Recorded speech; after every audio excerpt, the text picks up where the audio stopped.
Kota bawah tanah dan mimpi seorang gadis kecil. Di sebuah masa depan, manusia harus menghadapi kenyataan pahit bahwa permukaan bumi telah menjadi terlalu tercemar dan berbahaya untuk ditinggali. Beberapa faktor yang menyebabkan bumi tidak layak untuk ditempati yaitu udara yang beracun, lautan penuh sampah, dan tanah yang tidak lagi subur. Karena itu, memaksa manusia mencari solusi untuk bertahan demi kelangsungan hidup. Maka dibangunlah kota bawah tanah, yaitu sebuah tempat perlindungan yang terletak jauh di kedalaman bumi, di mana manusia bisa hidup dengan nyaman dan aman. Proyek ini dimulai dengan kolaborasi antara ilmuwan, insinyur, dan arsitek. Bor-bor raksasa melubangi lapisan batu, menciptakan gua-gua besar. Infrastruktur kota direncanakan dengan cermat. Sistem penyaring udara bekerja tanpa henti untuk membersihkan racun dari udara bawah tanah. Di dalam kota bawah tanah ini, teknologi berkembang dengan pesat. Tersedia sistem pencahayaan canggih dari sinar matahari buatan.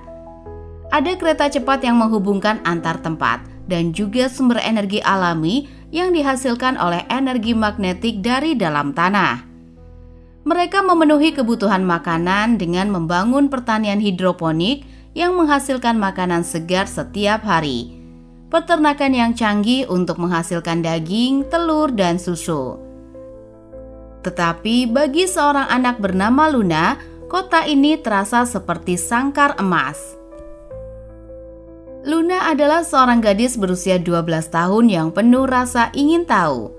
Setiap hari setelah pulang sekolah, dia selalu menghabiskan waktu di perpustakaan, membaca buku-buku tua yang bercerita tentang kehidupan di atas permukaan bumi. Dalam imajinasinya, Luna sering membayangkan dirinya berlari di padang rumput hijau, merasakan angin sepoi-sepoi, dan mendengar suara burung bernyanyi.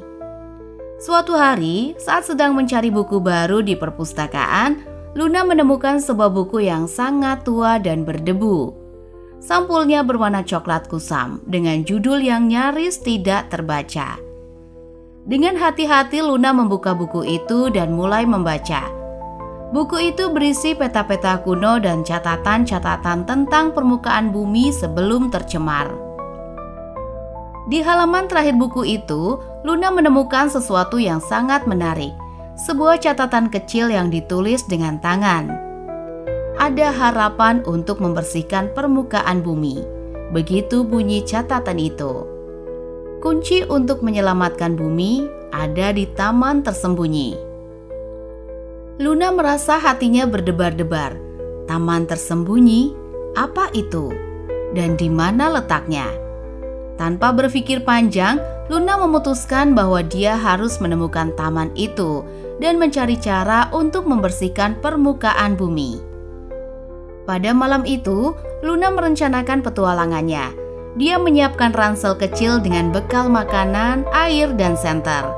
Dia juga membawa buku tua itu sebagai panduan. Dengan diam-diam, Luna menyelinap keluar dari rumahnya dan menuju pintu keluar rahasia yang pernah diceritakan ayahnya.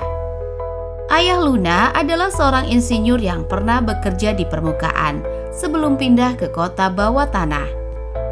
Dia pernah menyebutkan bahwa ada terowongan tersembunyi yang menghubungkan kota dengan permukaan, tetapi tidak banyak orang yang tahu. Setelah beberapa jam berjalan melalui terowongan yang gelap dan berliku-liku, Luna akhirnya melihat cahaya samar di kejauhan. Itu adalah pintu keluar. Dengan hati-hati, ia membuka pintu itu dan melangkah keluar. Untuk pertama kali dalam hidupnya, Luna melihat langit.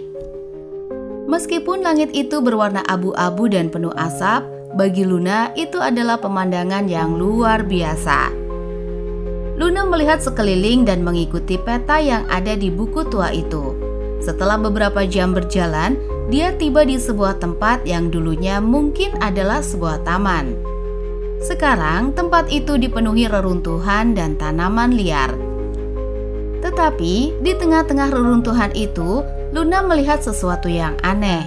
Sebuah pohon besar yang masih hijau dan subur berdiri tegak di sana. seolah-olah tidak terpengaruh oleh polusi di sekitarnya. Dengan hati-hati Luna mendekati pohon itu dan melihat ada pintu kecil di batangnya. Dia membuka pintu itu dan menemukan sebuah tangga yang mengarah ke bawah. Luna merasa penasaran dan memutuskan untuk turun. Di bawah pohon itu, dia menemukan sebuah ruangan kecil yang penuh dengan tanaman hijau dan bunga-bunga indah. Di tengah ruangan ada sebuah meja dengan buku-buku dan alat-alat ilmiah. Di atas meja itu ada sebuah jurnal yang sepertinya milik seorang ilmuwan. Lalu, Luna membuka jurnal itu dan mulai membaca. Jurnal itu milik seorang ilmuwan bernama Dr. Elara, yang ternyata adalah kakek dari ayah Luna. Dr. Elara mencatat penelitiannya tentang cara membersihkan bumi dari polusi. Dia menemukan bahwa ada mikroorganisme khusus yang dapat memakan polusi dan mengubahnya menjadi udara bersih dan tanah subur. Mikroorganisme ini tumbuh subur di taman tersembunyi dan hanya bisa ditemukan di sana. Luna merasa sangat bersemangat. Dia mengambil beberapa sampel mikroorganisme dan memutuskan untuk kembali ke kota bawah tanah. Aku harus memberitahu semua orang tentang penemuan ini dan mulai membersihkan bumi, ucap Luna. Dengan semangat yang membara, Luna kembali melalui terowongan dan menuju rumahnya. Sesampainya di rumah, dia langsung mencari ayahnya dan menceritakan semua yang terjadi di atas permukaan. Ayahnya awalnya terkejut dan khawatir, tetapi setelah melihat sampel dan membaca jurnal Dr. Elara, akhirnya dia mulai percaya. Kita harus memberitahu Dewan Kota, kata ayah Luna. Ini bisa menjadi awal dari sesuatu yang besar. Luna dan ayahnya pergi ke gedung Dewan Kota dan meminta audiensi. Mereka menunjukkan jurnal dan sampel mikroorganisme kepada para pemimpin kota. Awalnya, beberapa orang meragukannya, tetapi setelah melihat bukti dan mendengar cerita Luna, mereka setuju untuk mencoba. Beberapa ilmuwan kota mulai bekerja dengan mikroorganisme tersebut dan mengembangkan cara untuk menyebarkannya di permukaan bumi. Proyek ini memakan waktu bertahun-tahun, tapi perlahan-lahan hasilnya mulai terlihat. Udara menjadi lebih bersih, tanah mulai subur kembali, dan tanaman-tanaman mulai tumbuh.